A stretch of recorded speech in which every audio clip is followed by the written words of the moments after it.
Geo, happy 100 episodes. It's crazy. 100 weeks. It's totally That's crazy. Yeah. how time flies. I still remember when I was like, do I call her? Do I not? Is she going to be okay with it? I don't even know if she likes me yet. And it's so funny because I was having a conversation with someone this week. Who was it? Oh, the Stanza guys. I guess you couldn't have missed them. The guy with a ponytail and tattoos, bigger guy. And then you wouldn't have seen his partner because he got there later. Okay. But either way, I was explaining to him, like, you just have to show up at these things consistently so people know who you are. I said, I'd always loved telling the story the first time I showed up at Juicy in Austin in a black suit with a white button up shirt and was like, awkward. Okay. Um, Right. But isn't that yeah, life is funny? You never know because now you're consistently on stage. well, Like and what that's my you have point known was back then, right? Like, it took me time, right? Back there, I was a big bad corporate guy. And I tell people, I'm like, Jamie doesn't always admit this, but I don't think Jamie and Mara and the entire crew cared for me because they thought I was the corporate guy that was just there to make money. And I said, it takes time and consistency and all those things for people to realize that you're there because you care, that you're there because you're passionate, because you want to better the industry, right? You're not trying to take advantage of anything or anyone. And so I just think consistency is key to I mean, as an athlete, you get it, right? I mean, consistency is everything. And so, I mean, I think that's the exciting part about 100 episodes, right? Is the consistency of me showing up at Juicy and then showing up for GWA and Juicy and our overall relationship growing. And then eventually just you trusting me enough to put me on your platform and you joining me. I mean, even as people, how awesome is it? How I think back how much we've grown even as people over 100 episodes. Everything from the Enneagram to my 108 days and everything in between, right? It's just been so much fun to be on this journey with you and all the great conversations we've gotten to have with people about their personal lives more than just business, right? That's the cool part. yeah, I think that's the other fascinating thing about 100 episodes is when you commit to doing something every week. Feel like sort of a small commitment. Sometimes it doesn't feel like a small commitment, but then I mean, it's such a life lesson, right? Like we had no podcast and now we have 100 episodes, and you could just apply that to anything in your life. Yeah. So go And again, us. that's what our clients need, right? Our whether they be operators, the vendors, the people just in the industry, the staff, everything else. I mean, if we were to go and see how our listening audience has grown themselves, right? Everything from we were just having a conversation about babies, right? How many people are pregnant about to grow their family or have recently grown it? I mean, how many people have stepped out of community manager roles or not managing the space completely, right? Or they have their own space. I mean, I'm sitting in Cato offices today, and this used to be a Fuse, right? Fuse sold this space to Cato. And so when we really stop and think about almost 2 years, what all happens in 2 years? I mean, how many of our Flex Uncensored caps are running around out there? Every time I show up at an event, they're like, well, can I have a cap? Will you send me one? I mean, even I was just telling you, Tasha reached out. She's like, will you send us another cap so that her and Mark could take a picture with the baby? And I'm like, I'll send you a onesie too. By the time this episode comes out, hopefully she'll have it. But yeah, that's the cool part is just how much we've been able to influence and just encourage and inspire people even through this 45 minutes every week or give or take. Yeah. I was listening to a podcast this morning and the woman said, we underestimate how much we can do over the long term. We overestimate how much we can do every week, which is for sure me. Probably not you because you don't sleep. So you actually get everything done that you think you can get done. But yeah, I mean, 100 episodes. And to your point, like what has changed in the industry over time? I mean, when we started this, we were sort of like just coming out of the pandemic, right? It was Juicy Seattle and lots of people like hadn't really, we hadn't had a big Juicy yet. And it was so exciting. And now we're just at Juicy again, which is sort of, yeah, that timing just kind of worked out. And lots of crazy things are going on in the market, but yeah, you gotta roll with it. Life life has it's a roller coaster. Yeah, I mean, the pandemic, we've got all kinds of political and socioeconomic unrest. We have financial, right? Lenders right now are being more difficult than any time in my 20-year career in commercial real estate. So how do we get deals over the finish line? We had construction prices come and, go up and come down. Um, Man, it's all kinds of fun stuff. And even like we look at the vendors that were at Juicy this last week, Yeah. and there's completely new vendors that have come out of nowhere, right? And are building. And there's even some that have gotten established in the last year and a half. I mean, the enterprise side of business, right? We're Yeah. seeing that kind Yeah. of 2 years continue to makes a big fluctuate. difference in on Yeah. that side for sure. Yep. But I mean, I'll tell you, I am so extremely grateful for you and just the opportunity you've given me to be on this platform. And I still remember when I said something and you're just like, would you consider a co-host? And I was like, sure. Who are you thinking of? You're like, me. And I'm like, all right, that's awesome. And That's then, such a just, three. I want to do it too. yeah. And just even thinking back how we had to figure out a cadence on when we spoke and who spoke and what were the questions asked. And it's just been exciting to see that whole dynamic grow. And for me, you balance me so well from the standpoint of you are detail oriented and very conscious of the things that we're discussing and how we're discussing them and just everything that goes along with you being as polished as you are. And it's funny, I love it when people say, like, Jamie's so polished. I'm like, yeah, she really is. I And love them so on stage with Geo. it's been fun to see you kind of come out of your shell a little bit and get comfortable with that side, right? And for me, it's been the same thing is being an eight and being a control freak, right? Letting go and trusting the you and everything else to basically do the other part of this, right? And I couldn't do that without you. And so, I just think it's just been so fun to see our interaction and dynamic growth as far as, what our interactions are with other people, right? Yeah.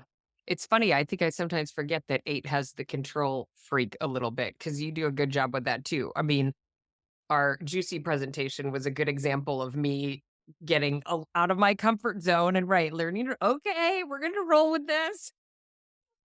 I mean, I was making slides on my Costa Rica trip and then no slides because nobody in the room cared about the slides. So they wanted to hang with us, which is such an Yeah. honor, right? It's an honor that people like our relationship and that we have enough credibility that folks that shouldn't be in our session come sit in our camp session and juicy.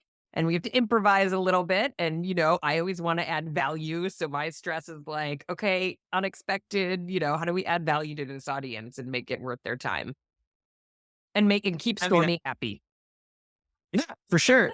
And I had a little bit further insight into that because I've done this the last few years and same people, Mara and Megan and all the people always sit in there because there's different conversations being had.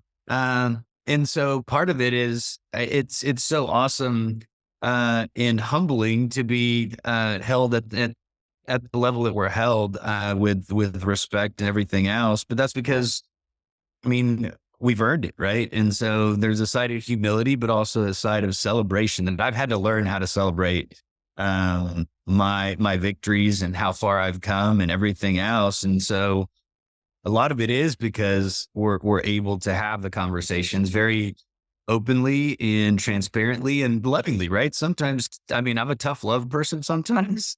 And so I've had to learn to kind of soften stuff. But that's the great part about it is you know, people always are approaching you because we're talking about 100 episodes here. You've got 350 plus on everything co-working and how many people have come through your programs and all those things. And so some of these people, a lot of you've never met in person, right? And so it's so cool just to be able to have those interactions. And, there's a lot of responsibility that comes with these platforms that we've built because, we can't take advantage of these situations. And that's why I love partnering with people like you and Nick and Kurt and Faye, who really are passionate about people, right? And whatever we're selling secondary to just helping people.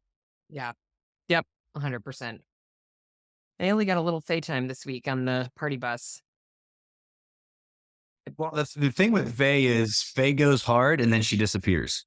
Like she'll do a half a day and then go do her Faye thing, and then she'll show up that night. But again, it's she brings a big energy and a big passion and all those things. I mean, it's a lot. Yeah.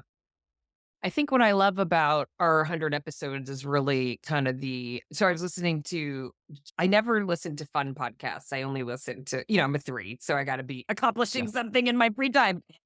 And I kind of ran out of stuff to listen to. And I think when I was in Costa Rica, picked up Jason Bateman's podcast. And their whole thing is they just interview, they're all celebrities, but they don't really talk about work. They're talking about their lives and their families and all that good stuff. And I was like, I feel like I'm just like behind the scenes and getting to know these people on a personal level. And it makes me like enjoy, sort of appreciate them in a totally different way. And I was like, that's kind of what we do, it because of Yeah. you and your perspective that you bring to the table. And, we just this industry, I love going to conferences and, some of our guests are there and people have got to know them on a personal level. And I think that, that's sort of meaningful in our interactions. But that's, what it's all about in the end. And so I love that you brought that to the table because is not, my MO is like be practical, add value in a different way, right? So yeah. And that's a great balance because honestly, if it was up to me, I'd be talking all personal and taking deep dives and be like, oh, wait, you were supposed to be talking about co-working. So I think that's the careful balance of the two. And, kind of like in the life coaching training that, I do, we use the boxing to get to the emotional stuff. And I tell people it's not even about boxing. I've used pillows and towels, and we used Filipinos freaking fighting sticks this weekend. We used all kinds of stuff, but the reality is my goal is to get you to think about the physical side of it in order to get to the emotional. You forget about, oh, wait, I'm not supposed to talk about that. And it's the same way here, right? To be talking about what people do on a daily basis from a co-working business standpoint, and then ask them a personal question like, oh, wait, that's a really good question because you've thrown them off, right? And so the ability that we've found to interweave stuff into it so that I don't want to say catches people off guard, but it does, right? And we're not doing it on purpose. We're just trying to get to know their personalities better and I why they think do what they do. I think what surprises me the most is that people are willing to show up in that way. Cause maybe again, as a three, I'm like, all like, I would like to show you the put together version. And people like Willie and who's the guy Lawrence Gellerstadt.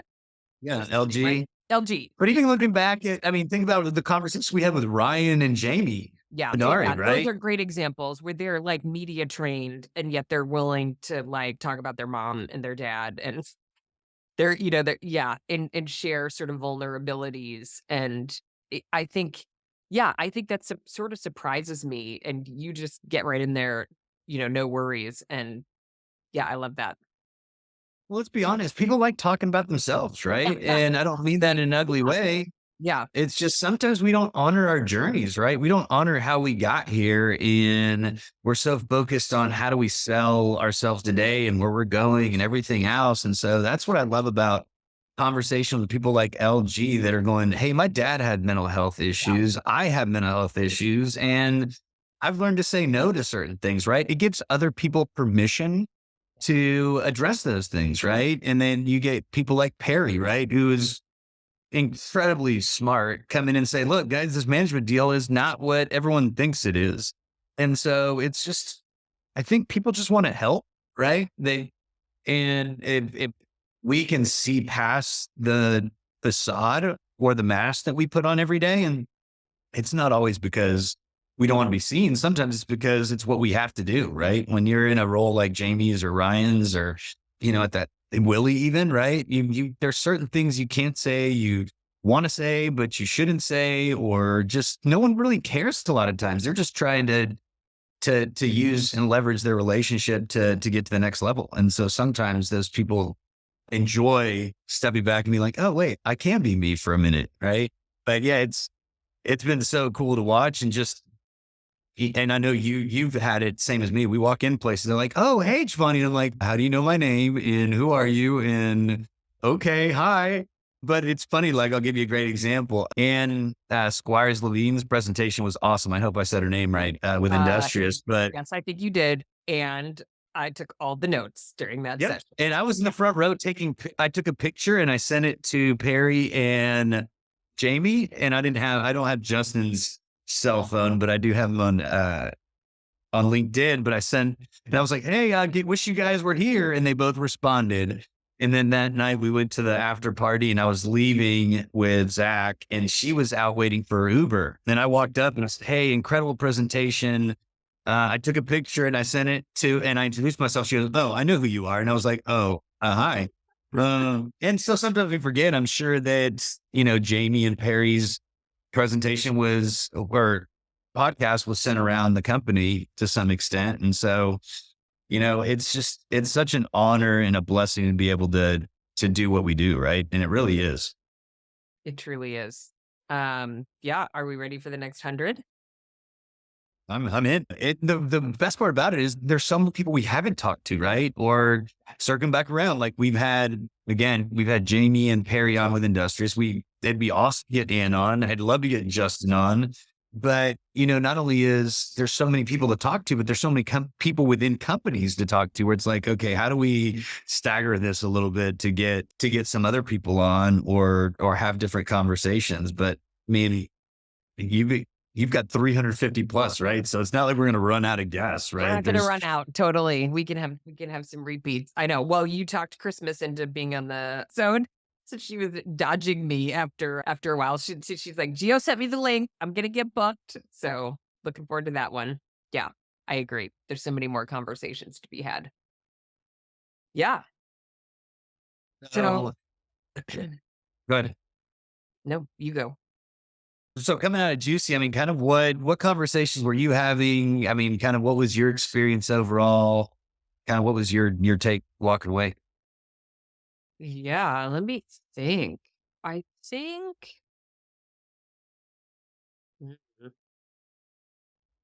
Yeah, I think it's an interesting time in the cycle of the business. It's like the industry's maturing, a lot of people Yeah. interested in growth. We had in our session, I was expecting new operators, but we had people who are, well, no, we're thinking about like, how do we do this differently? What's next? And then just this sort of, yeah, the environmental challenges that are happening right now that are making that harder. And how do we all work together and support each other? Yeah, I mean, I'm constantly thinking about like, how do we, like, I would love to, like, how do we help people get funded? How do, and some things are just like a little bit out of our control. But to your point, Yeah. like, my heart is like so into like, how do we help these people be successful? Yeah. Because they're passionate, they're good at what they do. Yeah, back to Juicy. Yeah, some really great, I mean, I loved, you mentioned Anne's presentation. Wait, Anne or Anna? Anne. Anna? Squires. And Okay. Okay, I love that she came for I mean, she yeah. was there the whole time. She was there the whole day before she spoke, which is not always typical. I totally get it. She's a busy woman and she's got 2 small kids and her husband, travels, and though it was nice to your point, like I had a pretty personal conversation with her. I've never met her in person before. And I love that she was really committed to being there, for the whole conference. I love that she went to the after party. I did not. I was too tired. I missed the after party. Sorry. Very It was the smart. usual. It was Faye on top of a desk Yeah. singing and asked to get down after rapping for too long. I even had my après-ski outfit though, so I was kind of bummed not to show that off. But yeah, per usual, a lot of just good conversations about kind of what's next for people and, connecting with a lot of folks that I don't get to see in person very often. What about you? Yeah, I mean, for me, it's been so cool to see the industry continue growing. But also, I mean, a big part is we continue to see consolidation, right? In the last year, we've had UFG, now Vast, as their platform for the FlexPay purchase, Office Evolution, Intelligent Office, and now the co-warehousing deal too, right? Yeah. It's only has 2 locations, so it'll be interesting. That was kind of an interesting purchase, right? I mean, typically you want to buy something that's got a network, and so we'll see how that kind of evolves. But yeah, continued consolidation from that standpoint. I mean, you've seen some cool other consolidations, right? We had Sam Rosen on talking about, his merger acquisition, whatever we want to call it. We've had a handful of others. I mean, you've had Instant kind of, change their trajectory and grow in different ways. So it was real cool to see those people in different environments. Like the Instant thing, it's like, who are you? What are you? There's so many people from Instant there that I'd never met. And it was like, so who's running things and what does it look like? And so, it was interesting to have some of those conversations. I mean, to see people that are starting up. I mean, we had a guy in our session, and I talked to him for a while, that's in IT in Northwest Arkansas. And he's like, I want to open a small space. And right, he's looking at 4,000 feet or something like that. Talked him into But thinking bigger. well, it's just, I was having conversation with, and a lot of times, I mean, like we talked about in our session, what's your why? Why are you doing this?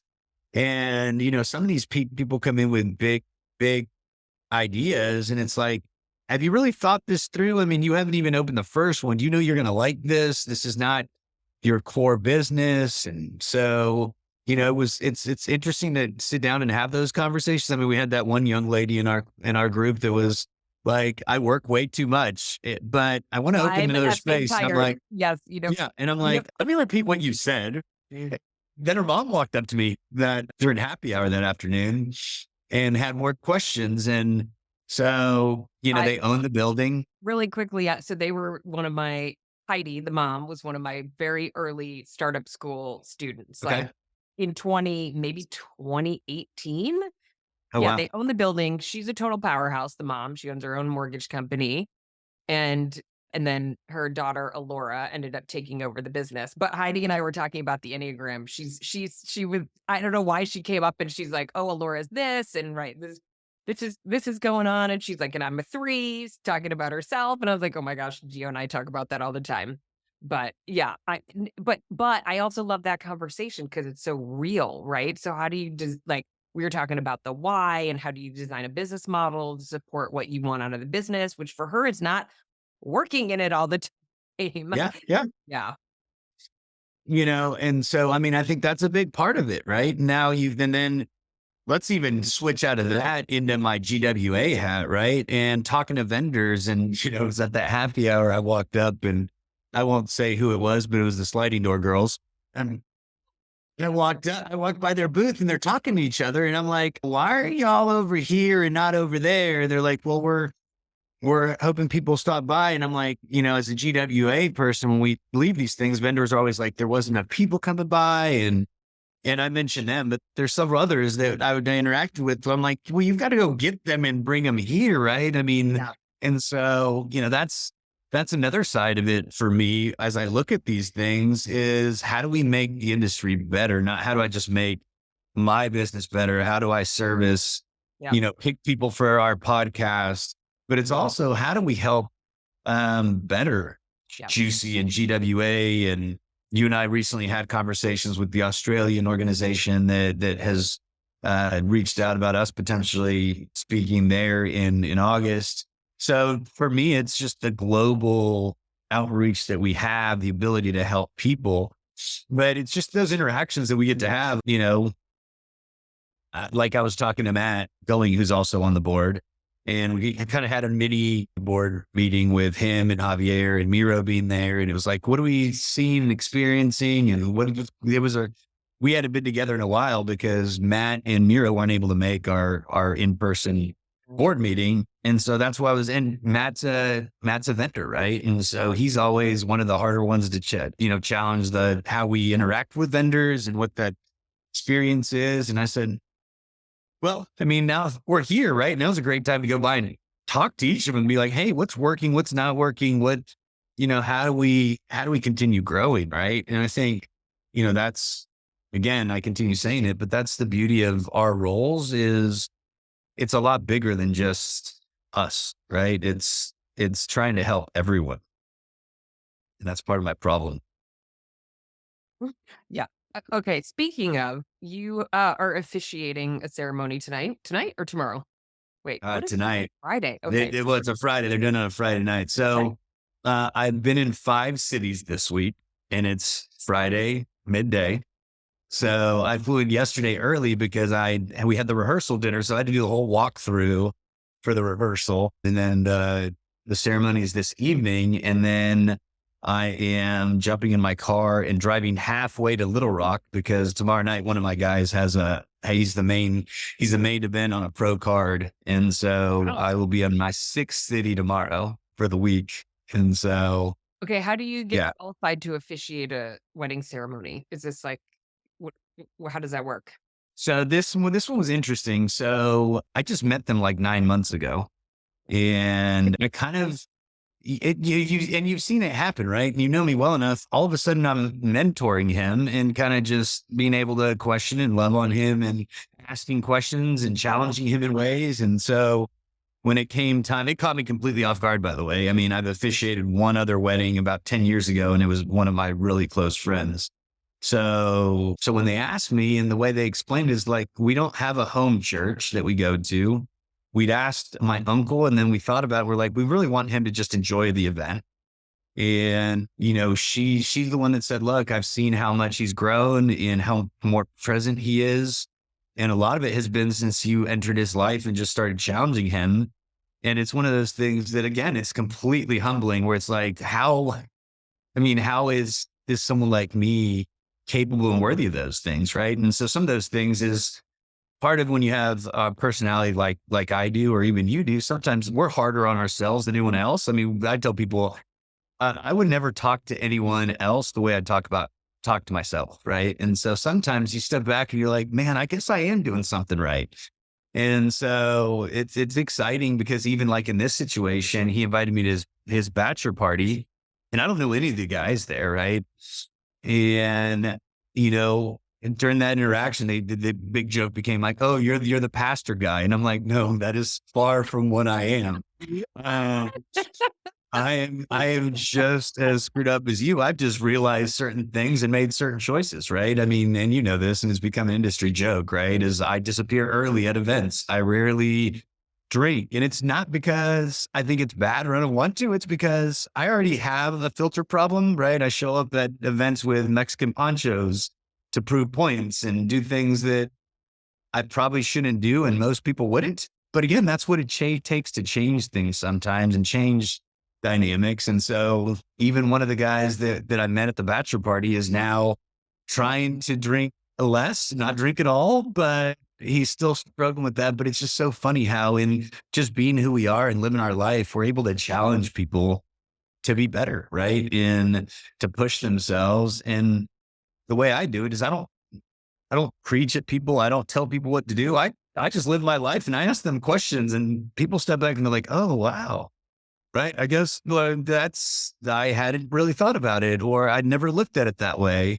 I mean, even we've talked about the Enneagram how many times, and you being a 3 and an 8 in the last, you know, 30 minutes that we've been recording. But I mean, how did it come around? Right. Is that we were having conflict in different parts of the organization at GWA where we had some difficult personalities. And I kind of challenged you. I'm like, what if you didn't respond the way you would normally respond? What if it's about him and not about you? And so often interactions, we think it's all about us, and it's really not, right? It's people haven't done their healing work. They haven't really stepped back, and they're just not in a good place, and they create chaos behind them. They leave a trail of disaster and just hurt. And so sometimes it's just fun to ask questions and be like, have you ever thought about it from this perspective? And I mean, I think that's the fun part that we get to do in our interactions with each other and with people on this podcast.